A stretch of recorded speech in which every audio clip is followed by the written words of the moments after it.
Hello friends, মিঠুর পাকশালে আপনাদের সবাইকে স্বাগত। আজ আমি একটু তাল দিয়ে ভীষণই হেলদি ও টেস্টি একটা রেসিপি আপনাদের সাথে শেয়ার করছি। তো দেখুন, এখানে সবার প্রথমে এই রেসিপির জন্য তৈরি করে নেব একটা পুর। তো প্রথমে নিয়ে নিচ্ছি এখানে নারকেলে কোড়া। তো নারকেলটাকে আমি কুড়ে রেখেছিলাম, এখানে একটা ছোট সাইজের নারকেল কুড়ে রেখেছিলাম, তার পুরো নারকেলটা এখানে নিয়ে নিয়েছি। ওই সাথে এখানে হাফ কাপ পরিমাণে গুড় নিয়েছি। তো নারকেলটা কুড়িয়ে নেওয়ার পর কাপ মেপে এটা 1 কাপ হয়েছে, মেজারিং কাপ মেপে, এবং সেই কাপের এই হাফ কাপ পরিমাণে এখানে গুড় দিয়েছি। এখানে আমি আখের গুড়ের ব্যবহার করেছি। এরপর গুড়টা কিছুক্ষণ মিশিয়ে নিলাম। গ্যাসটা এখন অফ আছে। আগে এটাকে গুড়ের সাথে খুব ভালো করে মিশিয়ে নেব, তারপর গ্যাসটা অন করে দেব। তো প্রথমে গুড়টা একটু কম মনে হচ্ছিলো, সেজন্য পরে আবারও 1 চামচ পরিমাণে গুড় দিয়েছি।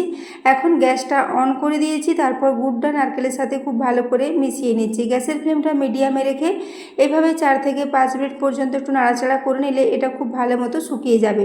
তো এখন দেখতেই পাচ্ছেন নারকেলের জলটা পুরোপুরি শুকিয়ে গেছে এবং এটা আঠালো মতো একটা পুর রেডি হয়ে গেছে। এখন এই পুরটাকে গ্যাস থেকে নামিয়ে রেখে দিচ্ছি ঠান্ডা হওয়ার জন্য।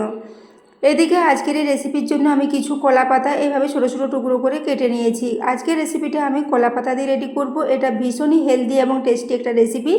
তো কলা পাতাগুলোকে একটু আমি এভাবে তাওয়াতে সেঁকে নিচ্ছি, তাহলে কলা পাতাগুলো এই রেসিপি তৈরি করার সময় ফেটে যাবে না। তো সেই জন্য একটু গরম তাওয়ার মধ্যে উল্টে পাল্টে এগুলোকে একটু সেঁকে নিতে হবে। তো বন্ধুরা, কলা পাতা দিয়ে এই রেসিপিটা কিন্তু দুর্দান্ত টেস্টি মতো রেডি হয়েছিল। আপনারাও এই তালের সিজনে এই রেসিপিটা বাড়িতে অবশ্যই একবার ট্রাই করবেন, এবং রেসিপিটা যদি ভালো লেগে থাকে তাহলে অবশ্যই একটু বন্ধুদের সাথে শেয়ার করে দেবেন। তো দেখুন, কলা পাতাগুলো একে একে সব সেঁকে নিয়েছি। এরপর আমি এখানে রেসিপির জন্য নিয়ে নিচ্ছি মেজারিং কাপ মেপে এখানে 1 কাপ পরিমাণে তালের পাল্প। তালের এই 1 কাপ পাল্পের জন্য আমি 1 টেবিল চামচ গুড় ও হাফ টিস্পুন পরিমাণে লবণ দিয়ে তালের পাল্পটাকে ফুটিয়ে রেখেছিলাম, তারপর এটাকে ঠান্ডা করে নিয়েছি। তো দেখুন, এরপর আমি এখানে নিয়ে নিচ্ছি চালের গুঁড়ো। এখানে আমি আতপ চালের গুঁড়োর ব্যবহার করেছি। তো প্রথমে এখানে 1 কাপ চালের গুঁড়ো দিয়েছি, তারপর কিছুক্ষণ এটাকে মিশিয়ে নেব। পরে প্রয়োজন হলে আবারও কিছুটা চালের গুঁড়ো এখানে মিশিয়ে নেব। তো দেখুন, চালের গুঁড়োটা দিয়ে তালের পাল্পের সাথে খুব ভালো করে মিশিয়ে নিচ্ছি, এবং এই তালের পাল্পটা আমি একদমই জল মেশাইনি, জল ছাড়াই এটাকে গুঁড়ো লবণ দিয়ে ফুটিয়ে ঠান্ডা করে রেখেছিলাম।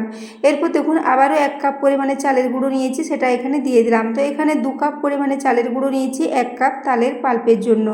তো দেখুন, এরপর হাতে করে খুব ভালো করে এটাকে মিশিয়ে নিচ্ছি। এটার একটা বেশ আঠালো টাইপের ব্যাটার রেডি করতে হবে। ব্যাটারটা একদমই পাতলা বা নরম বেশি করলে চলবে না। তো দেখুন, ব্যাটারটাকে এইভাবে হাতে করে খুব ভালো করে আমি মেখে নিয়েছি।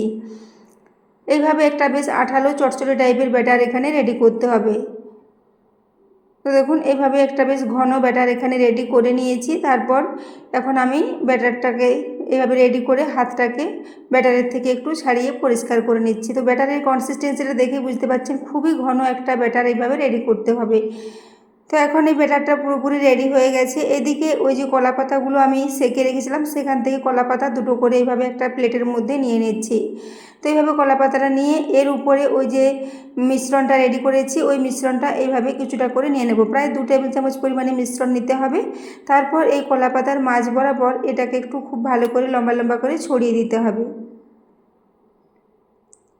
তো দেখুন, হাতে করে এইভাবে একটু লম্বা লম্বা করে ছড়িয়ে নিতে হবে। এটা যদি হাতে ছড়ানোর সময় খুব বেশি লেগে যায়, তখন আপনারা একটু হাতটা জলের মধ্যে ডুবিয়ে এইভাবে করে নেবেন, তাহলে আর হাতে লেগে যাবে না। আমি এটা জলে না ডুবিয়ে এমনিতে একটু রেডি করে নিয়েছিলাম। তারপর দেখুন, এভাবে একটু বেশ পাতলা করে পুরো পাতাটা জুড়ে একটু এভাবে ছড়িয়ে নিতে হবে। তারপর ওই যে নারকেলের পুরটা রেডি করে রেখেছি, সেটা এখানে কিছুটা পরিমাণে নিয়ে এর মাঝ বরাবর দিয়ে দেব।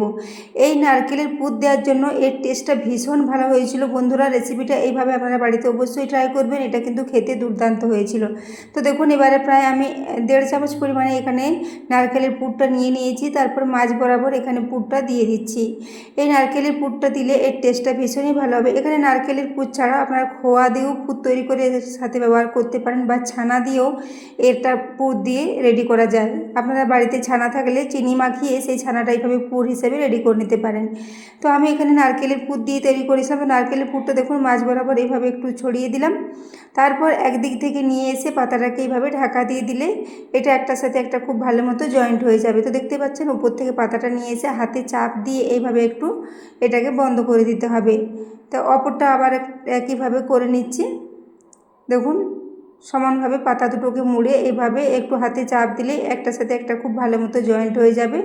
তো এইভাবে প্রথমে দুটো রেডি করে নিয়েছি, একই পদ্ধতিতে আমি সবগুলোকে রেডি করে নেব। তো এখন দেখুন সবগুলো একইভাবে রেডি করে নিয়েছি। একইভাবে সবগুলোকে রেডি করে নেওয়ার পর আমি এদিকে গ্যাসে একটা আগে থেকেই কড়াতে প্রায় 2 গ্লাস পরিমাণে জল রেখে দিয়েছিলাম গরম হওয়ার জন্য। জলটা খুব ভালো মতো গরম হয়ে গেছে। এরপর এখানে একটা স্টিম করার জন্য ছিদ্রযুক্ত থালা এই কড়ার মধ্যে বসিয়ে দিলাম। এরপর ওই যে পিঠেগুলো রেডি করে রেখেছিলাম ওই পিঠেগুলো একে একে এখানে সবই দিয়ে দিচ্ছি একই সাথে। তো দেখুন একে একে সব পিঠেগুলো দিয়ে দেবো। তারপর এটাকে ঢাকা দিয়ে প্রায় 15 থেকে 20 মিনিটের জন্য মিডিয়াম ফ্লেমে রেখে দেবো, তাহলে এগুলো খুব ভালো মতো স্টিম হয়ে যাবে। তো এই জন্য দেখুন সমস্ত পিঠেগুলোকে আমি একই সাথে দিয়ে দিলাম। তো বন্ধুরা, আজকের রেসিপিটা ভালো লেগে থাকলে অবশ্যই চ্যানেলটি সাবস্ক্রাইব করে আমার পাশে থাকবেন এবং পাশে থাকা বেল আইকনটি অবশ্যই প্রেস করে রাখবেন, তাহলে আমি যে কোনো নোটিফিকেশানে ছাড়ি না কেন তো সবার আগে আপনার কাছে পৌঁছে যাবে। তো দেখুন একে একে সব দিয়ে দিয়েছি। তারপর এটাকে ঢাকা দিয়ে আমি প্রায় 20 মিনিটের জন্য রেখে দিয়েছিলাম। 20 মিনিট পর আমি ঢাকাটা খুলে নিচ্ছি। এখন দেখুন পিঠেগুলো খুব ভালো মতো স্টিম হয়ে গেছে। যখন দেখবেন যে পাতাটা আপনা আপনি উপর থেকে ছেড়ে যাচ্ছে তখন বুঝবেন এগুলো খুব ভালো মতো স্টিম হয়ে গেছে। তাছাড়া আঙুল দিয়ে টিপে দেখলেও বুঝতে পারবেন যে এইভাবে এগুলো কত সুন্দর মতো স্টিম হয়েছে। যদি আঙুলে লেগে যায় তাহলে বুঝবেন যে ভেতরটা কাঁচা আছে, তখন এটাকে ঢাকা দিয়ে আবারও 5 মিনিটের জন্য রেখে দেবেন, তাহলে এটা খুব ভালো মতো স্টিম হয়ে যাবে। তো এখন এটা গ্যাস থেকে নামিয়ে নিয়েছি। তারপর কিছুক্ষণ রেখে এটাকে ঠান্ডা করে নেব। তারপর এইভাবে একে একে পাতাগুলো খুলে নিয়ে আমি একটা প্লেটের মধ্যে এগুলোকে সার্ভ করে নেব। এগুলো কোনো কিছু ছাড়াই এমনিতেই খেতে দুর্দান্ত লাগবে। আপনারা যদি একটু ঘি পছন্দ করেন সেক্ষেত্রে এর উপরে একটু ঘি ছড়িয়ে এটাকে সার্ভ করতে পারেন। তো এরপর একটা প্লেটের উপর কলা পাতা দিয়েছি। তারপর এগুলোকে একে একে ছাড়িয়ে এই প্লেটের মধ্যে সাজিয়ে নিচ্ছি।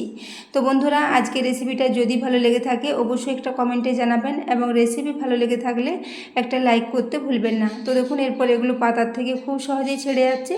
এরপর একে একে সমস্ত পিঠেগুলোকে এইভাবে আমি সার্ভ করে দিলাম। তো ভীষণই সহজ পদ্ধতিতে এই পিঠেগুলো রেডি হয়ে যায়, একদমই খুব বেশি সময় লাগে না। তো দেখুন একটা এখানে আপনাদের ভেঙে দেখিয়ে দিচ্ছি, খুবই নরম, এগুলো মুখে দিলে একদম মিলিয়ে যাবে এবং দেখুন নারকেলের পুরটা ভেতর থেকে দেখা যাচ্ছে। ভীষণই টেস্টি একটা রেসিপি। তো বন্ধুরা, আজকের এই রেসিপিটা এতক্ষণ পর্যন্ত দেখার জন্য আপনাদের অশেষ ধন্যবাদ। আবারও চলে আসবো নিত্য নতুন কোনো রেসিপি নিয়ে। ততক্ষণের জন্য সবাই সুস্থ থাকবেন, ভালো থাকবেন। দেখা হচ্ছে আবারও অন্য কোনো রেসিপিতে।